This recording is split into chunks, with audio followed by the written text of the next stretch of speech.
Most people believe the brain must feel ready before facing hard things. They wait for perfect energy, perfect mood, or perfect timing. But the truth is, the brain becomes ready only after starting. Action creates strength, not the other way around. Hard things shape the mind, not comfort.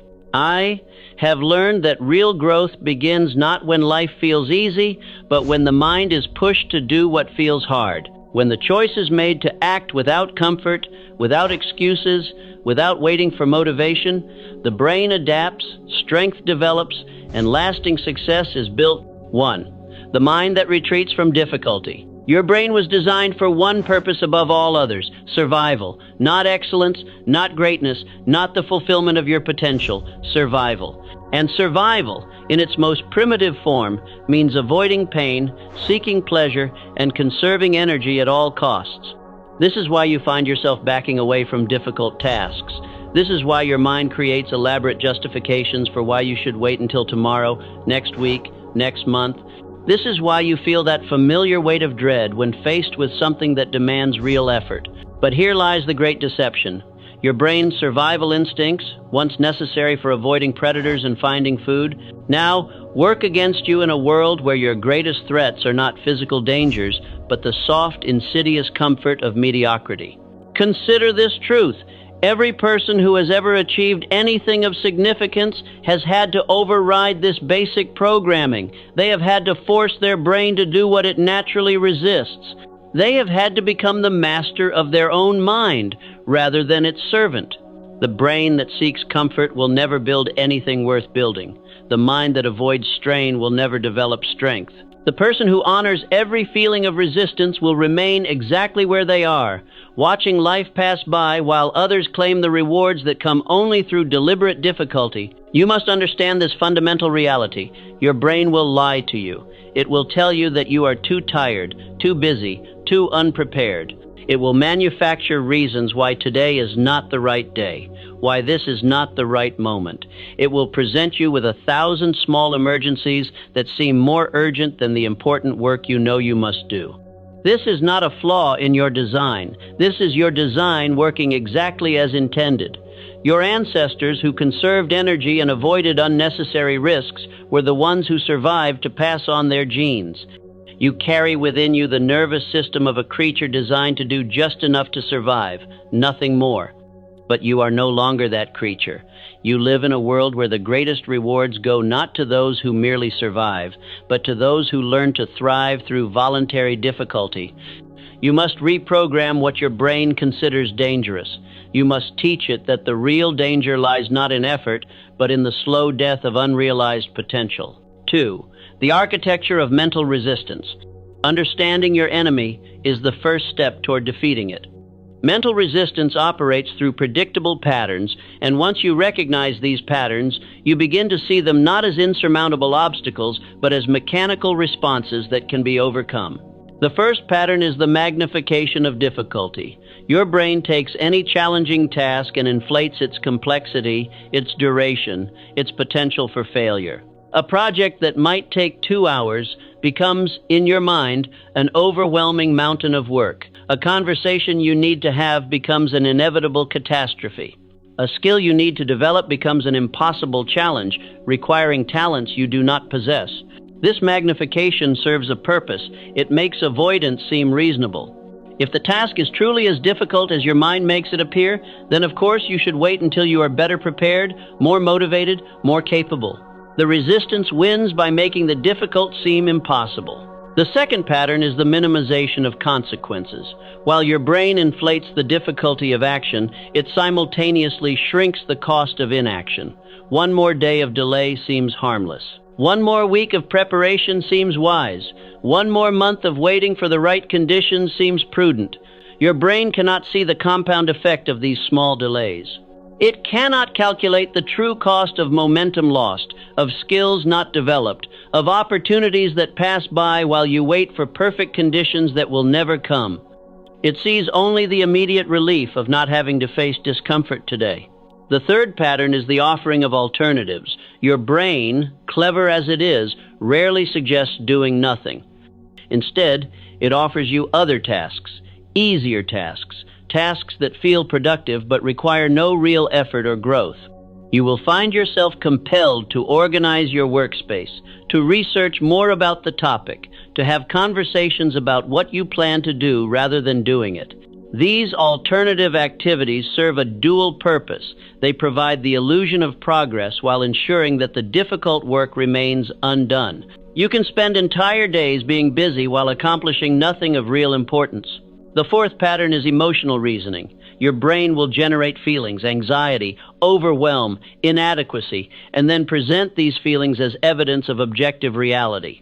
Because you feel unprepared, it concludes you are unprepared. Because you feel anxious, it decides the task is too risky. Because you feel overwhelmed, it determines the challenge is beyond your capabilities.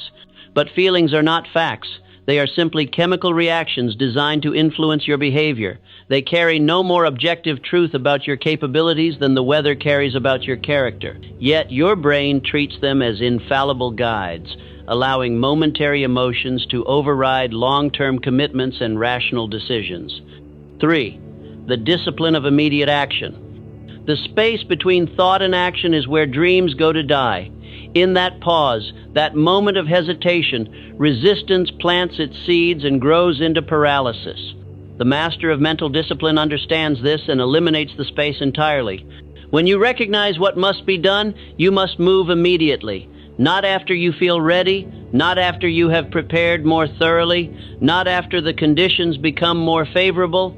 Now, in this moment, before your brain has time to construct its elaborate defense systems.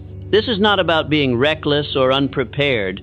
This is about understanding that preparation can become its own form of procrastination. You can research forever, plan endlessly, wait eternally for the perfect moment that exists only in imagination. Meanwhile, those who act with imperfect preparation are building skills, gaining experience, making progress. The discipline of immediate action requires you to honor your decisions over your feelings. When you decide to do something difficult, that decision was made by your highest self, your rational mind, your long-term thinking. The feelings that arise later, the reluctance, the anxiety, the desire to postpone these, come from a different part of your mind, a part concerned only with immediate comfort. You must learn to distinguish between these two voices and consistently choose the voice of your decision over the voice of your comfort. This is not natural. This requires practice. This demands that you override thousands of years of evolutionary programming every single time. Start with the smallest possible action. If you must write, open the document. If you must exercise, put on your training clothes. If you must have a difficult conversation, pick up the telephone. Do not think about the entire task. Think only about the first step and take it immediately. The brain that learns to move without hesitation on small things will eventually move without hesitation on large things. The person who can force themselves to take immediate action on simple tasks is developing the neural pathways that will serve them when the stakes are higher and the resistance is stronger. This immediate action must be practiced daily on tasks both significant and trivial. Every time you honor a commitment to yourself without negotiation, without delay, without excuse, you are building the mental strength that will serve you when facing the most important challenges of your life. 4. The power of predetermined systems. Making choices takes energy, and energy runs out. Every time you must choose whether to do the hard thing, you are taking from a limited well of willpower. This is why counting on feeling excited and making choices in the moment is a plan that will fail. The answer is to remove choices completely by making planned patterns. You choose once, fully, and then you follow through without thinking. You stop the daily argument with yourself about whether today is the day to do the hard work. A pattern is different from a goal. A goal says, I will write a book. A pattern says, I will write for 1 hour every morning at 6 o'clock, no matter how I feel, what happened yesterday, or what duties wait for me. The goal depends on staying excited. The pattern works without excitement. Your patterns must be clear, timed, and firm. I will exercise often is not a pattern. It is a hope. I will train for 30 minutes every Tuesday, Thursday, and Saturday at 7 in the morning is a pattern. The clearness removes choice making. The timing creates automatic action. The firm nature removes the option to argue with yourself. The strongest patterns are those that use your surroundings. If you must write, you prepare your workspace the night before. If you must exercise, you lay out your training clothes. If you must study, you remove all distractions and place only the needed materials within reach. You make the hard thing easier to do and the easy choices harder to reach. Your mind will test these patterns without mercy. It will offer good reasons why today should be different. It will create situations that seem to justify waiting. It will make emergencies that feel more urgent than your planned duties. This is not a sign that your pattern is broken. This is a sign that your pattern is working, because it is forcing your mind to face its own resistance. The power of a pattern is measured not by how perfectly you follow it on your best days, but by how steadily you keep it on your worst days. Anyone can follow their plan when they feel excited, when conditions are perfect, when energy is high. The master follows their plan, especially when they feel terrible, when conditions are messy, when energy is gone. This is why successful people seem to live boring lives. They wake at the same time, eat similar meals, follow the same routines. This is not because they lack imagination. It is because they understand that freedom comes through structure, not despite it. When the important things happen automatically, energy is freed for creativity and spontaneous joy. Your mind will rebel against this structure. It will tell you that routines are limiting, that you are becoming a machine, that life should be more flexible and fun. These thoughts are the voice of the part of you that wants to stay comfortable, that fears the effort required to grow. Ignore these thoughts. They are not wisdom. They are resistance wearing the mask of wisdom. True freedom is not the ability to do whatever you want in the moment. True freedom is the ability to consistently do what serves your long-term interests, regardless of how you feel in the moment. Building strong patterns takes time and patience. Start small and be consistent rather than starting big and failing. If you want to read more, commit to reading 1 page per day, not 1 hour. If you want to exercise more, commit to 5 minutes per day, not 60. If you want to write more, commit to writing 1 sentence per day, not 1,000 words. The size of the action matters less than the consistency of the action. Small actions done daily become powerful habits. Large actions done occasionally become burdens that you eventually abandon.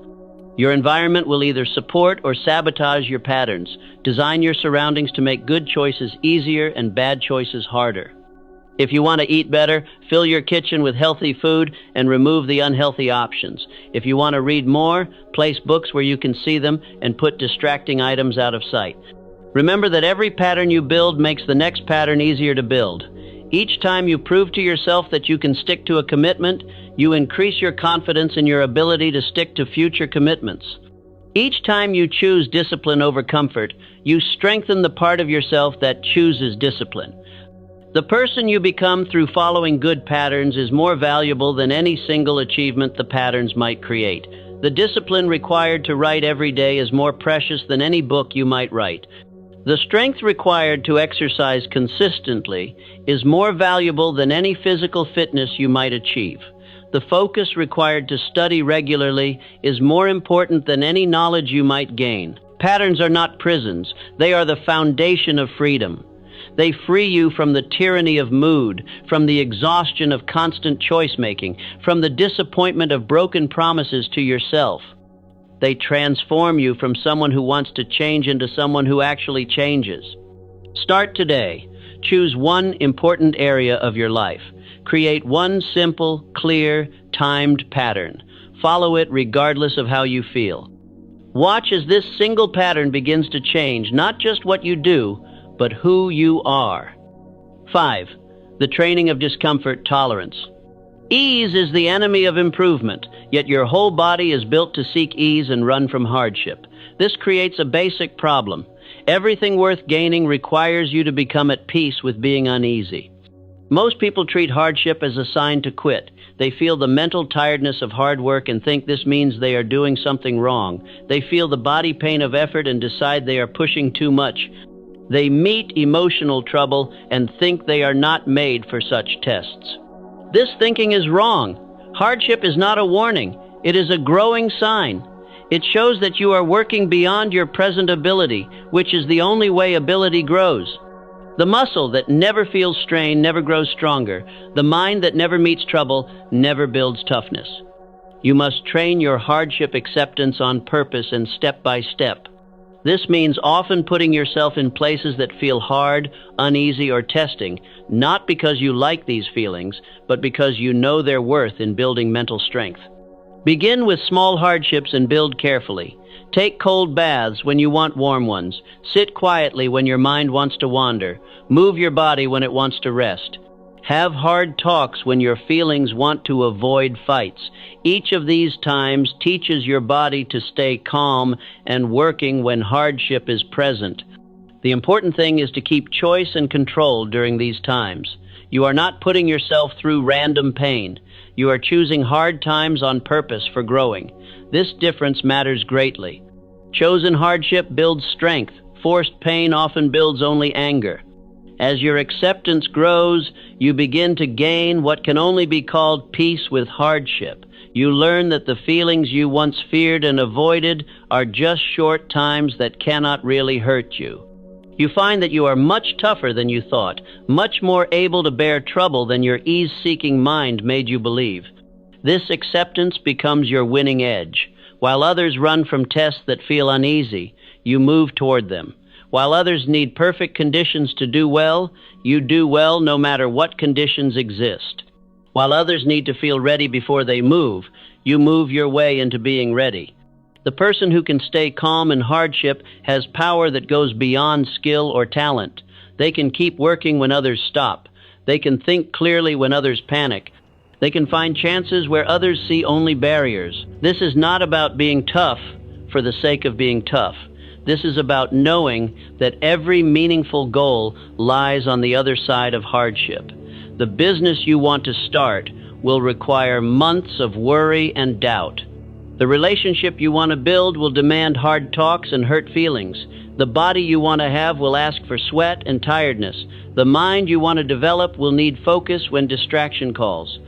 Your body will tell you lies about what you can handle. It will make small hardships feel like great dangers. It will convince you that temporary discomfort means lasting harm. It will whisper that you should wait for easier times, better moods, or perfect conditions. These are the lies of a system built for a world that no longer exists. Your ancestors needed this system to survive real dangers. You need to override this system to create the life you want. The practice is simple but not easy. Each day, choose one small thing that feels uncomfortable and do it anyway. Hold eye contact longer than feels natural. Speak up when you would rather stay quiet. Exercise for 10 more minutes when you want to stop. Read when you would rather rest. Notice how your mind creates stories about why you should avoid these small hardships. Watch how it makes normal sensations feel like emergencies. Observe how it tries to convince you that comfort is more important than growth. Do the uncomfortable thing anyway, not because you enjoy it, but because you understand that your future self depends on your present willingness to be uncomfortable. Every time you choose growth over comfort, you become a little stronger, a little more capable, a little more ready for whatever challenges await. The goal is not to eliminate the desire for comfort. The goal is to become someone who can act in spite of that desire. This is the difference between those who achieve their dreams and those who only dream about achieving them. Start today. Choose discomfort, choose growth, choose the person you want to become over the comfort you want to feel. Your future depends on this choice, and you have the power to make it right now. 6. The mastery of attention control. In an age of constant interruption and endless streams of information, your attention has become the ultimate battleground. Every distraction, every pull on your consciousness represents a calculated assault on your cognitive resources. Yet most people surrender this precious commodity without a fight, allowing their focus to be scattered by forces that profit from their mental fragmentation. Your attention is not just valuable, it is the very foundation upon which all meaningful achievement rests, and your ability to do difficult things depends entirely on your capacity to direct and maintain your attention on what matters most. The untrained mind operates like a wild animal in constant motion, leaping frantically from thought to thought with no apparent logic or purpose. It chases every interesting distraction that appears in its field of awareness, following emotional impulses with the dedication of a bloodhound tracking a scent. This mental creature has no conception of long-term goals or sustained effort. It exists purely in the moment, focusing on whatever seems most stimulating or emotionally charged right now rather than what might be most important for future success and fulfillment. This scattered, reactive pattern of attention makes sustained effort on difficult tasks not just challenging but nearly impossible to maintain. Consider how this plays out in daily life.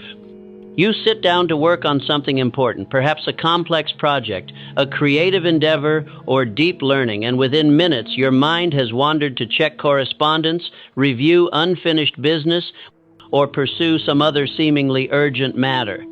You return to your task only to find your thoughts drifting again to worries about tomorrow, memories from yesterday, or random curiosities that suddenly seem urgently important.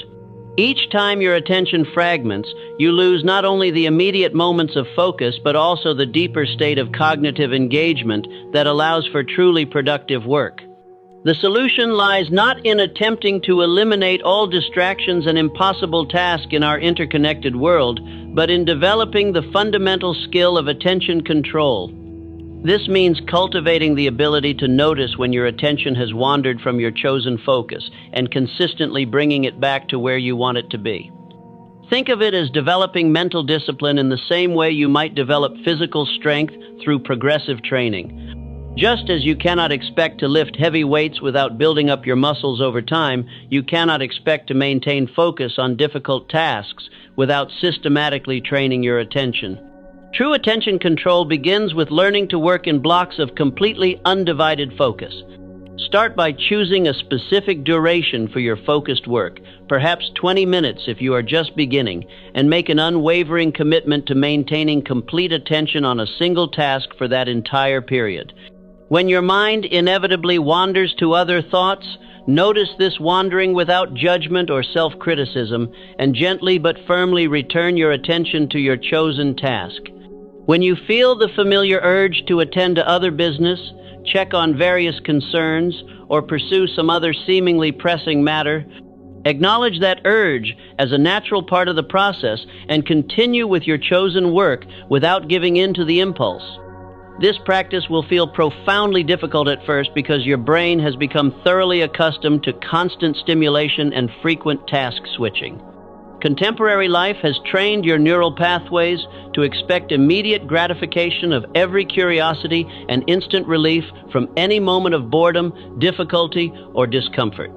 Your brain has learned that whenever something becomes challenging or uncomfortable, relief and distraction are readily available. Training sustained focus requires you to systematically deny these conditioned expectations and teach your mind that it can tolerate and even thrive in states of sustained concentration. The environment in which you work plays an absolutely crucial role in your ability to maintain attention control. Every object in your visual field that is not directly related to your current task represents a potential pull on your cognitive resources. Remove everything that is not necessary for your immediate work. Create a workspace that actively supports focus rather than unconsciously fragments it. This means eliminating visual clutter, removing items that might interrupt your concentration, and creating physical boundaries that signal to your brain that this is a space dedicated to deep work.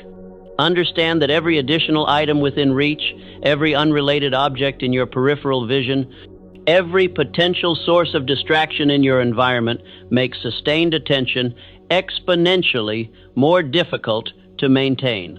Your internal environment requires equal attention and care. Before beginning any session of difficult work, take deliberate time to acknowledge and consciously set aside the various concerns, plans, worries, and mental preoccupations that naturally occupy your mental space.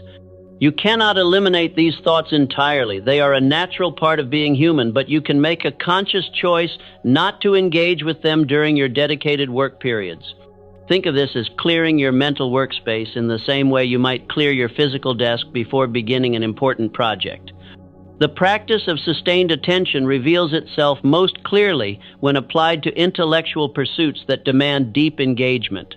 Whether reading challenging literature, solving complex mathematical problems, learning a musical instrument, or mastering a craft, the quality of your attention directly determines the quality of your results.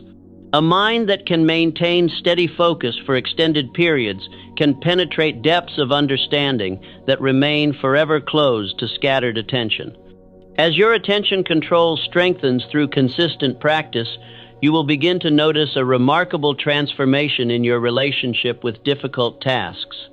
Work that once seemed overwhelming or impossible becomes not only manageable but genuinely engaging.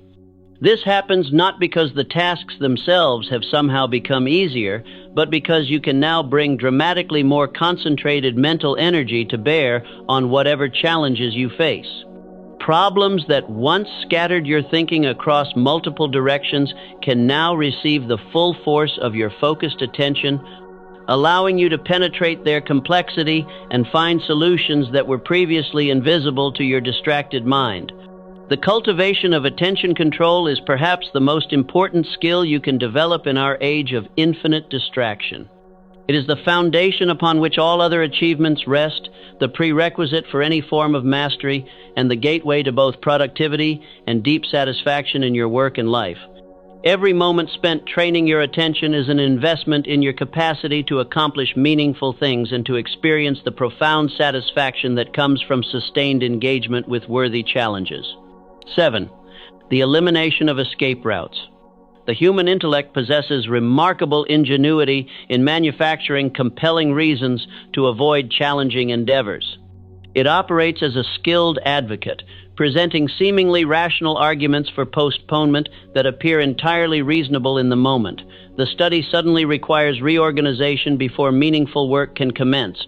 Correspondence demands immediate attention despite being ignored for hours. That treatise on discipline becomes essential, reading precisely when discipline should be applied to actual work. This phenomenon reveals profound truths about resistance itself. The mind is not merely being indolent. When creating these diversions, it actively protects against perceived psychological threats. Difficult work involves uncertainty, potential failure, judgment from others, or confrontation with personal limitations. The mind regards these as genuine dangers requiring avoidance through any means necessary. Understanding this protective mechanism represents the first step toward mastering it. The master of mental discipline systematically closes these escape routes before beginning difficult work. One must anticipate the ways the mind will attempt sabotage and prepare countermeasures in advance. This requires developing intimate knowledge of personal patterns of avoidance. Most individuals remain unconscious of their escape mechanisms, experiencing them as spontaneous inspirations or legitimate urgencies, rather than recognizing them as sophisticated forms of self-sabotage. Physical escape routes prove easiest to address. Remove or disable access to distracting activities. Place tempting books in distant rooms. Create physical barriers between yourself and easy alternatives the mind suggests when work becomes challenging. The principle remains simple yet often overlooked. Willpower constitutes a finite resource, and every moment spent resisting temptation diverts energy from primary objectives. Consider the profound difference between working where distractions remain readily available versus environments where accessing them requires deliberate effort. When diversions sit beside you, engaging with them feels natural, almost involuntary. When placed in distant locations, the simple act of retrieval introduces friction that often breaks the spell of distraction. Mental escape routes operate with greater subtlety but equal destructiveness. These include sudden needs for more thorough planning, additional research, workspace organization, or handling seemingly urgent but trivial tasks. The mind presents these activities as productive and necessary when they actually constitute sophisticated procrastination forms. The insidious nature of these mental escape routes lies in their apparent legitimacy. Planning holds importance, research provides value, organization matters. Yet when these activities emerge as urgent necessities precisely when difficult work should begin, they reveal themselves as elaborate avoidance mechanisms. The key to recognizing mental escape routes lies in understanding their timing and emotional context. Genuine planning occurs during designated planning periods, not as sudden inspiration when execution should begin. Legitimate research happens as systematic investigation, not as emergency requirement when encountering initial uncertainty. Real organization takes place during scheduled maintenance periods, not as urgent priority that mysteriously becomes critical just as challenging work commences. The most dangerous escape routes are emotional ones. When difficult work triggers anxiety, frustration, or self-doubt, the mind suggests stopping to address these feelings first. One feels compelled to speak with someone about challenges, to write about emotions, to take time processing what is being experienced. This emotional escape route proves particularly seductive because it masquerades as psychological health and self-awareness. The feelings arising during difficult work are not problems requiring solutions, but natural consequences of engaging with meaningful challenges. Anxiety often signals engagement with something personally important. Frustration frequently indicates pushing against current capability boundaries. Self-doubt commonly emerges when attempting something that could genuinely impact life or the lives of others. These emotions are not obstacles to work. They are signs that work holds sufficient significance to evoke meaningful response. While emotional awareness holds value, using emotional discomfort as reason to abandon difficult work constitutes subtle self-sabotage. The appropriate response to emotional difficulty during challenging work is not cessation, but continuation while acknowledging emotions. The work itself often resolves emotional discomfort more effectively than any amount of processing or discussion. Action dissolves anxiety more reliably than analysis. Progress eliminates frustration more completely than conversation. Achievement answers self-doubt more convincingly than reassurance. Creating accountability structures makes escape more difficult. Establish commitments to others who will notice failure to follow through. Set stakes, making surrender costly. Join others engaged in similar challenges. Transform social pressure into a force supporting rather than undermining goals. The power of external accountability lies not merely in consequences of failure, but in how it transforms relationship with personal resistance. When others count on progress, internal negotiations change character. The voice suggesting postponement must now argue not only with personal standards, but with commitments to others. Excuses that seemed perfectly reasonable when offered only to oneself suddenly appear inadequate when imagining explanation to someone whose respect matters. Accountability creates witnesses to choices, and this witnessing transforms private struggles into public commitments. Eliminating escape routes forces movement through difficulty rather than around it. When retreat becomes impossible, previously unknown resources and capabilities emerge. When escape is unavailable, necessary skills for success must develop. This forced engagement with difficulty creates the environment where genuine growth occurs. Comfort zones expand, not through gentle persuasion, but through systematic removal of alternatives to growth. Most people never discover their true capabilities because they preserve escape routes, preventing full engagement with challenges. They maintain backup plans, alternative options, and exit strategies, enabling retreat when difficulty intensifies.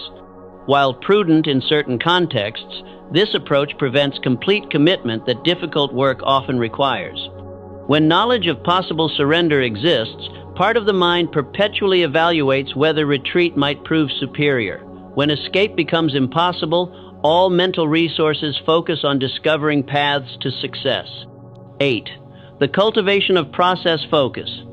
The transformation from outcome-focused to process-focused thinking represents one of the most profound mental reorientations available to those pursuing excellence. This shift transcends mere tactical adjustment, constituting a complete rewiring of how consciousness engages with challenging endeavors and determining whether we approach our aspirations with clarity and sustainable momentum or anxiety and volatility. Few mental transformations prove as fundamentally liberating as this deliberate movement from fixation on results to immersion in method. Achievement-oriented individuals often fall victim to the compulsive fixation on results rather than methods. This outcome-centric mindset constructs a psychological prison where anxiety flourishes and performance deteriorates. The mind operating in this mode generates relentless streams of counterproductive inquiries about success, failure, timing, and external judgment, transforming challenging work into something exponentially more difficult than its actual requirements demand. Mental energy that could fuel productive action becomes dissipated through anxious speculation about variables beyond immediate control. The consciousness that operates from a process-centered framework asks fundamentally different questions that generate entirely different psychological and practical outcomes. Rather than speculating about uncertain variables, this approach directs mental energy toward concrete actions and controllable elements. The student focuses on understanding the current concept rather than calculating acceptance odds. The entrepreneur concentrates on perfecting today's execution rather than projecting market reception. These inquiries create clarity where confusion once reigned and generate actionable momentum where paralysis once dominated. Process focus requires complete commitment to the activity immediately present without emotional attachment to predetermined results. This represents a profound philosophical shift where attention becomes fully invested in crafting the next sentence, completing the current repetition, or mastering the present lesson. Such reorientation eliminates performance anxiety, reduces emotional volatility, and creates the psychological conditions where difficult work transforms from stress into absorbing, meditative experience. In these states, the boundary between self and activity dissolves, and what once felt like struggle becomes effortless engagement. When emotional well-being depends on specific outcomes, every inevitable setback registers as personal failure, triggering discouragement that can derail entire endeavors. However, when attention remains anchored in process, these same setbacks transform into valuable information that enhances approach and accelerates improvement. Mistakes cease being sources of shame and instead become stepping stones toward mastery. This transformation creates a foundation for sustainable long-term engagement with challenging work, maintaining steady momentum even during inevitable plateaus. Under outcome-focused thinking, challenges become threats to ultimate success, generating resistance and avoidance behaviors that actually impede progress.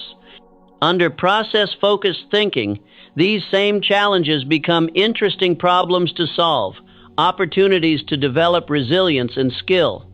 The work itself becomes intrinsically rewarding rather than merely instrumental toward distant goals, creating sustainable engagement even during extended periods of slow, visible progress. Difficulties cease to be sources of discouragement and instead become opportunities for growth and refinement. Developing consistent process focus requires intentional practice and vigilant attention to mental habits. This involves training automatic responses to redirect attention from results to current action whenever anxiety emerges. When overwhelm arises from contemplating ambitious goals, the approach involves deliberately narrowing focus to immediate, manageable steps. When discouragement surfaces from apparently slow progress, consciousness must remind itself that consistency in execution represents the only reliable creator of lasting results. This redirection must be swift and complete, catching outcome-focused thoughts before they generate emotional turbulence. Critics sometimes misinterpret process focus as lowering standards or abandoning ambition, fundamentally misunderstanding the relationship between method and result. Process focus represents the most reliable path toward exceptional achievement rather than retreat from excellence. The greatest practitioners throughout history have understood this principle, dedicating themselves to perfecting daily practices rather than constantly measuring against ultimate aspirations, recognizing that outcomes are emergent properties of sustained process excellence. The paradox of high performance reveals that extraordinary results emerge most consistently when we temporarily suspend attachment to those results. The shift from outcome to process thinking constitutes a fundamental redefinition of what it means to pursue excellence. Rather than viewing difficult work as necessary suffering endured to achieve desired results, process focus transforms that same work into intrinsically meaningful activity worthy of complete engagement. This transformation affects both performance and life satisfaction, creating individuals whose motivation no longer depends on external validation or immediate progress. The work itself provides satisfaction and energy for continuation. When fulfillment emerges from the process itself, practitioners become virtually unstoppable because their relationship with the work provides the energy needed for continuation through any obstacle. Understanding that the most reliable path to exceptional outcomes lies in exceptional commitment to the processes that create those outcomes represents one of the most valuable insights available to anyone serious about achievement and personal development, transforming not merely results but the entire experience of pursuing meaningful goals. In this understanding lies the key to sustainable excellence and profound satisfaction. 9. The development of identity-level change. The biggest changes in how people act happen not by changing what they do on the outside, but by changing who they think they are on the inside. This deepest kind of change happens in your sense of identity, where your most basic ideas about your character, what you can do, and your nature live.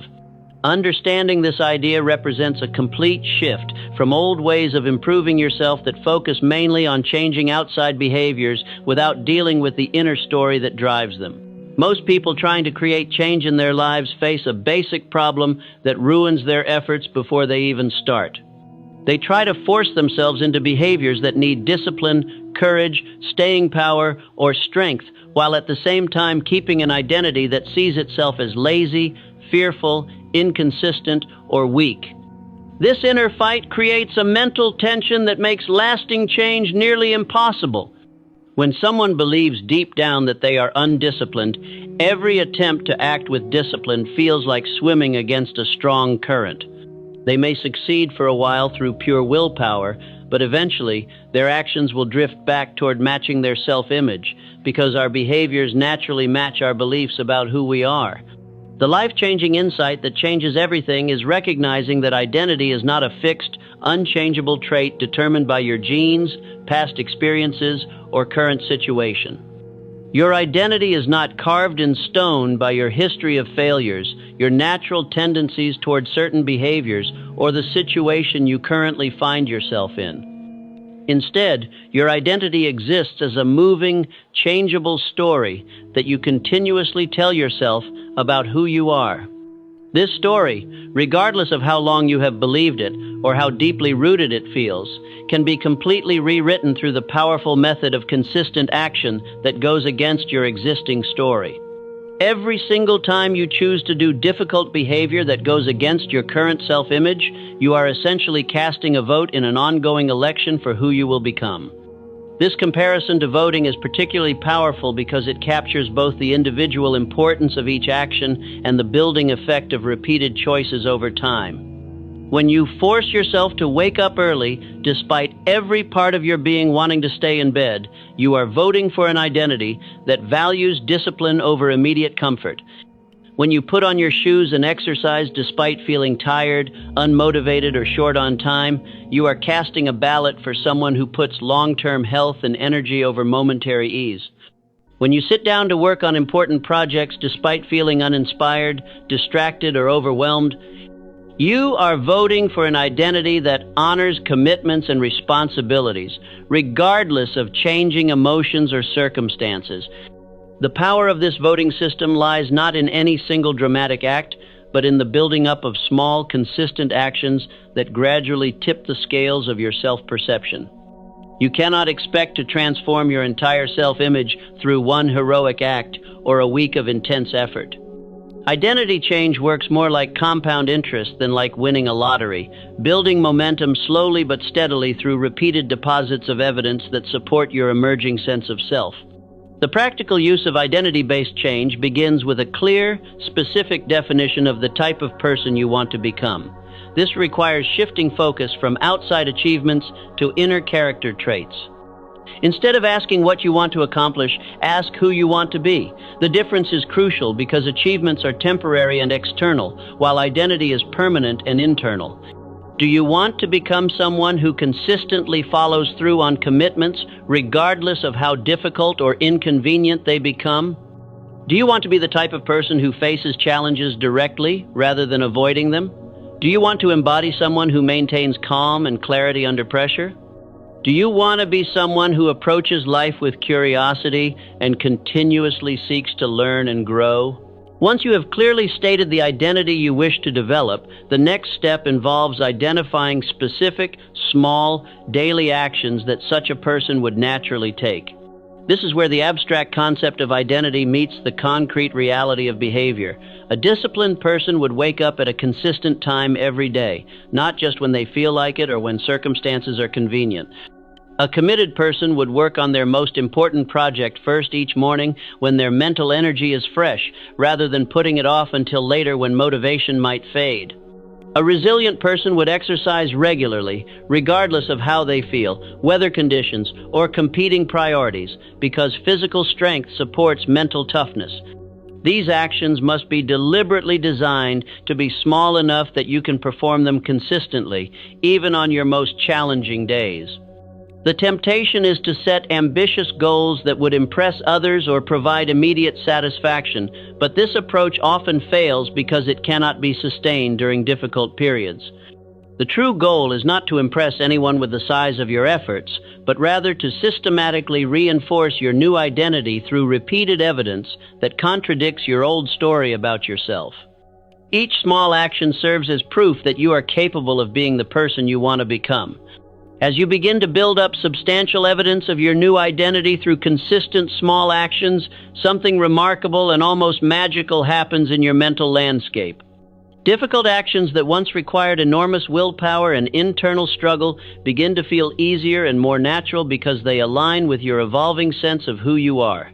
You stop having to force yourself to do challenging things because challenging things simply become what you do as a natural expression of your character.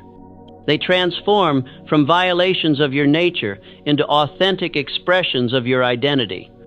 This transformation represents the ultimate goal of identity-based change, reaching a point where positive behaviors flow naturally from who you believe yourself to be, rather than fighting against your self-concept through constant internal struggle.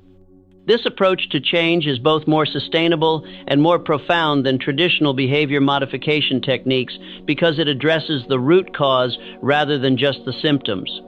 When your actions align with your identity, you have created a self-reinforcing system where each positive choice strengthens your self-concept, which in turn makes future positive choices easier and more likely. You have essentially reprogrammed the fundamental operating system of your personality, creating lasting transformation from the inside out. 10. The mastery of momentum and compound growth. The last important rule for making your mind do difficult tasks is learning how to use the power of forward movement. This idea might be the most important part of growing as a person, but many people do not understand it well. Every action you take either helps you move toward your dreams or pushes you away from them. Every choice either makes the next good choice easier or harder. Every day either makes you stronger or weaker. Most people do not understand how real change happens in their lives. They think too little about small daily actions and too much about doing everything perfectly. This wrong thinking creates a pattern where they put things off and feel disappointed, keeping them stuck in ordinary ways of living. They wait for everything to be just right before they start changing, looking for the perfect day to begin, the start of a new season, or waiting until their problems go away. When these perfect times finally come, they start working with too much energy that they cannot keep up, and they give up as soon as something goes wrong or becomes difficult. This way of thinking comes from movies where people change completely in short scenes with exciting music. In real life, lasting change happens by making many small good choices every day. While they focus on big dramatic changes and sudden breakthroughs, they ignore the everyday habits that actually create lasting change. They want extraordinary things while ignoring the ordinary actions that build extraordinary lives. Forward movement grows through doing things regularly, not through working very hard sometimes. This idea challenges our love of extreme efforts and big dramatic actions. The person who spends 30 minutes every day on their most important work will accomplish much more than the person who works very hard for 6 hours once each week. The person who exercises a little bit every single day will become stronger and healthier than the person who exercises very hard twice each month before getting tired and stopping completely. This surprising truth exists because forward movement works through effects that build on each other, staying hidden for a short time but becoming clear over long periods. Each day you keep your discipline, you create pathways in your mind that make keeping discipline easier the next day. Each time you push through your inner resistance, you actually change your brain to feel less resistance in the future. Each time you choose long-term benefits over short-term comfort, you strengthen the mental structure that makes such choices more automatic and easy. The building nature of forward movement means that small differences in daily behavior create huge differences in long-term results. This mathematical truth explains why some people achieve extraordinary results while others, who seem equally talented and motivated, struggle with ordinary outcomes. The gap between those who regularly do difficult but helpful activities and those who avoid them appears very small at first, but grows enormously over time. Think about two people with the same starting point, one who reads for 20 minutes daily and another who reads for 3 hours every few weeks. After a year, the daily reader will have read dozens of books and built a strong foundation of knowledge, while the occasional reader will have finished perhaps a few books and remembered little of what they read. The daily reader has also strengthened their ability to focus, developed a reading habit that feels natural and enjoyable, and created forward movement that makes continuing easy. On the other hand, every day you give in to resistance, you make the following days more challenging. Every time you choose immediate comfort over long-term growth, you strengthen the patterns in your mind that will hurt your future efforts. Every decision to delay important but difficult work makes that work feel more frightening when you finally approach it. The building effect works in both directions, either making you stronger or weaker with each passing day. To use forward movement well, you must protect it with care that shows deep respect. This protection requires keeping your systems and promises even when you do not feel motivated or inspired, especially when you do not feel like it. Motivation comes and goes and cannot be trusted. Forward movement builds through action taken when you do not feel motivated. The days when you least want to do your difficult tasks are exactly the days when doing them builds the most forward movement. This means treating small promises to yourself with the same seriousness you would treat promises to others. If you promised a friend you would meet them for tea, you would not cancel because you felt unmotivated. Yet people regularly break promises to themselves based on temporary feelings. Understanding that there are no neutral days changes how you approach each 24-hour period. Every day either builds forward movement or breaks it, making each day a critical decision point in the direction of your life. The master of forward movement also understands the vital importance of rest and renewal. Sustainable forward movement is not about keeping constant maximum effort, which leads certainly to exhaustion and the complete destruction of the forward movement you work to build. Instead, it involves consistent, appropriate effort balanced with periods of rest that prevent tiredness and maintain long-term capacity. This balance requires wisdom and self-knowledge. It means working at a pace you can maintain forever rather than running at full speed until you collapse. It means building rest and recovery into your systems rather than seeing them as signs of weakness or failure. The goal is to create a sustainable rhythm that you can maintain for years or decades, not a frantic pace that burns bright and dies quickly. You become the person who can force their mind to do difficult things not through a single act of heroic willpower, but through the accumulated effect of thousands of small decisions to choose growth over comfort, action over avoidance, discipline over ease. Each choice builds the pathways in your mind, strengthens your identity, and creates the forward movement that make the next choice easier and more natural. This process represents true mastery, not the ability to occasionally overcome your mind's resistance through pure force of will, but the development of a way of being where doing difficult things becomes as natural and automatic as breathing, where challenge changes from something you must force yourself to face into something you naturally move toward because it has become part of how you have trained yourself to live. The human mind has remarkable ability to change and can be trained, rewired, and improved throughout your lifetime. Resistance can be systematically overcome through consistent practice. Activities that once seemed impossibly difficult can become routine through patient, persistent effort. The person you are today represents just one version of who you could become, not a fixed identity you must carry forever. Through consistent use of forward movement principles, you can transform not only what you do, but fundamentally who you are. You can grow into someone for whom doing hard things is not actually hard at all. It simply becomes an expression of your identity, as natural and unconscious as any other aspect of your personality.